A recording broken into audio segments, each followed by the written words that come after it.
I guess the last thing I want to talk, you kind of change gears again, kind of fast forward. So you spent most of your time like me flying Kiowas, and then Mhm. eventually you went on to fly Apaches after the Kiowas divested. Um, what was that like for you to go into the Apache? Like, what was it like the first time you got in the Apache and flew that versus what you were used to with the Kiowa? I mean, it was pretty way different, right? I mean, just walking up to it, I had gone from a bulk of my career of frankly, not caring about the Apache, right? Because most, Right. not all, but a lot of Apache guys were like, ooh, the Kiowa, whatever, kind of thing. And so our thing was, we had done some teaming in the past that worked out really well, but I had never really cared, frankly, about the Apache that much, right? Right. So when hey, you're going to the AQC and you're going to go fly it. I mean, just walking up to it, obviously, very, very, very different. It's this big 20,000 pound machine kind of thing. I do remember flying it. I remember the first time you actually get in and down at now Fort Novosel. When you actually go to fly it for the first time with your IP, no more simulator, no more anything. And I do remember it being pretty badass, man, of just, being able to pull in an armpit of power and it being there and just how you kind of sat up, especially that back seat, you really are on top of everything. You see everything. You really are in control of everything. So, I mean, I liked it as an aircraft to fly. I mean, it was cool. The thing I liked about it was, the Kiowa was a great aircraft and it always will be, probably first and specialist in my heart. But that was a purist aircraft. I mean, it was, had almost Right. no systems. You had to fight the aircraft, right, to get anything you wanted out of it. And anything that was on it was just kind of an afterthought strapped onto it. The machine gun, the sight, I mean, everything was really just kind of strapped on.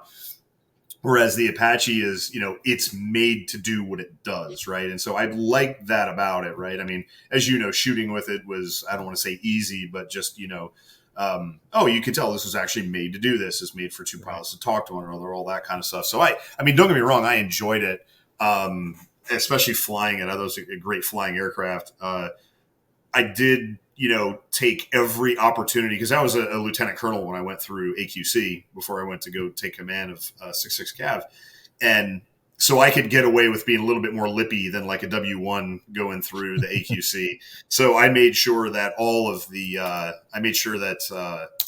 IPs knew every one of the shortcomings that I thought the aircraft had, and especially comparing it to the Kiowa, right? Yeah. I got to go 7 pages deep just to get to the FM and blah blah blah, all that kind of stuff, right? But I liked it. It was a challenge, and again, just like go all the way back to when I was a lieutenant in flight school, right? Like I better be pretty good at this because I'm going to be a guy in charge at some point, I guess. And so when I was going through the AQC, I knew my next stop was to be a squadron commander. So I should probably be pretty good at this thing, right? I mean, I need to be, I never believed in the commander flies with the safety officer. I never believed the commander flies with the SP. It's just a weak mindset, to be honest with you, for folks. Because the commander's too busy, whatever, blah, blah, blah. It's no, you should be the pilot command. It should be you, your SP, your safety officer, and like your senior maintenance test pilot are like the most experienced people. So go out and do it. So there's a fair amount of stress, but it was a fun course. I enjoyed flying and I enjoyed learning about it and definitely shooting. I mean, shooting was pretty badass in that thing. Yeah. Yeah, it's interesting. You said the same things that I thought about getting in the first time and just thinking like this is purpose built. That was like the first thing that struck me. It was like this is made to do the things that I'm asking it to do versus the Kiowa, which I loved. It was a fun aircraft, but yeah, it was a lot of kind of aftermarket thought type. It was like here's a helicopter, now let's put a bunch of shit on it and make it do army stuff. Versus the Apache. Shooting it was easy in the sense that yeah, it was designed to do those things. At the same time, I felt like it was work, like because there were so many various ways to do the same thing versus the Kaya was just like, well, I guess I'm going to point at the whatever and I'm going to push this button and everything's going to come out. And Right. I remember going through gunnery phase, and that course was so long. I think it was too long. I don't know about Yeah. your experience, but when I went through, it was me, 2 other Americans, and 11 Saudis. So like we were stuck Right. in the Saudi class. And so it was designed for these kids who hadn't flown a helicopter in like 2 years anyway, because they'd finished like, rotary wing initial entry in Australia 2 years prior or something. Yeah. And so now you've got these experienced dudes who already know how to fly. They stick them into Apache. And that course was just painfully long. And by the time you get to Gunnery, you're just like, dude, I just want to go home. Like, I've been here for 5 months, you know? Yeah, And I remember my instructor pilot giving me a hard time. And he was a Kiowa guy too before.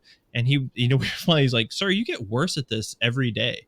And I was like, dude, I'm just tired. Like, I don't want to do this anymore. Like, all this pushing buttons just to shoot rockets. I'm used to just flipping a switch, pointing, pushing a button, and then making things go away. Now I got to worry about where my head's looking and where you're looking and all this crap, you know.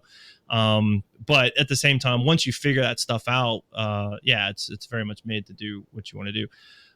We grew up with a very there was a divide, right, between the Kiowa and the Apache guys. I don't think it was terrible. I think it used to be probably worse than it was. But I don't think it was terrible, but it was definitely there. There was a lot of ribbing that would sometimes go maybe a little bit too far, but you know, generally we all got along. But as a squadron commander, how did that, like, how many guys did you have in your squadron that were retreads from the 58 world? Did you have quite a few or just a handful? Oh, a ton. And I banned that word in my squadron. I chastised my SP publicly for that. Partially for culture, partially just, you know, because we would do that to each other. But because I also let him knew every shortcoming of the Apache that I thought was his personal fault. No, so fairly, I know other squadrons did it. We weren't by any means unique, but basically I went to Fort Drum, take 6.6 Cav. They were currently in Korea on the rotation, on that 9-month rotation that the Cav squadrons did as a Kiowa unit, right? So they had turned in their Kiowas, gone to Korea, used the Prepo fleet that was there for them, and then effectively were coming back to PCS, to a transition, or ETS. Like, that was it. So morale was fairly, as you could expect, kind of low. I mean, because it was guys that didn't want to see the Kiowa go. Guys and girls didn't want to see the Kiowa go. You had some people that were like just finished their RL progression, and now they're coming back and like, now what do I do? Right.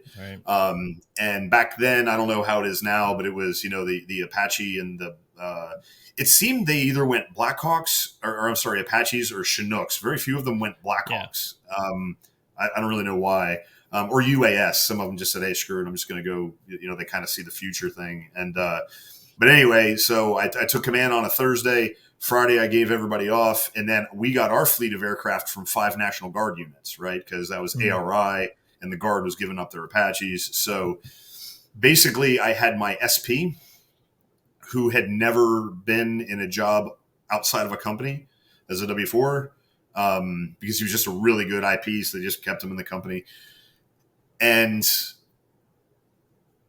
that was it. Oh, no, my S3. My S3 was an Apache guy. Other than that, literally, like the little nucleus that I fell in on, no one. And then we started building basically a troop capability at a time that was kind of set in motion before I got there, but it made sense to build capability one at a time. And we would get, you know, I remember, you know, I took command in July, and, you know, by December we were able to shoot 1 troop gunnery, you know, at that point, because it was just, you had to get people in and progress them. And then, you know, come October, November in Fort Drum, the weather, you know, goes downhill. So, but yeah, it was I would say probably 60-40, 60% being either guys, you know, Kiowa folks that went to become Apache guys, or brand new out of flight school and were Apache folks. So, you know, luckily I had some really good IPs and really good maintenance folks that, you know, they bought into my culture. Because I remember the thing I briefed our brigade commander was he sat us, all the battalion commanders, down like a month in, and he says, what are you going to do with your 2 years? And I told him, I said, I'm not worried about gunnery stats. I'm not worried about whatever. I said, we got to keep the Cav culture going with all these purebred attack guys coming in, right, yeah. And with a fair amount of like disgruntled Kiowa folks as well. Right. So that's pretty much what that was pretty much my mission for taking over. Yeah, that was an interesting time because, like you said, not only were you changing aircraft, you were changing that culture because you were reflagging attack battalions to Cav squadrons or you know, things like that. But I thought it went pretty well, considering I think a lot of us as Kiowa guys were expecting to just be kind of just stuck out to pasture. Even if we did make the transition, you're just like, okay, put baby in the corner. I saw like a great mixing of the two cultures. Mhm. I was very fortunate in the squadron that I ended up in as a major, being put on the ATP for one of the troops, the training plan. So essentially, for staff guys, for those listening, it's if you're a staff guy, you don't belong to one of the companies of the troops, but they will take you in on their what's called an ATP, and so that's you fly. Your flight hours comes from them and your training and stuff like that. But the ATP that I fell under was a lot of Kiowa guys. It was like where they stuck all the Kiowa dudes for the squadron. It seemed like. Um, but even a lot of the Apache guys were like totally open to learning new stuff, you know, Mhm. from that culture. And I've had a lot say like it was a really good thing for the Apache community to get some of those Kiowa guys, which I just never expected to hear that, Right. hear those Mhm. words.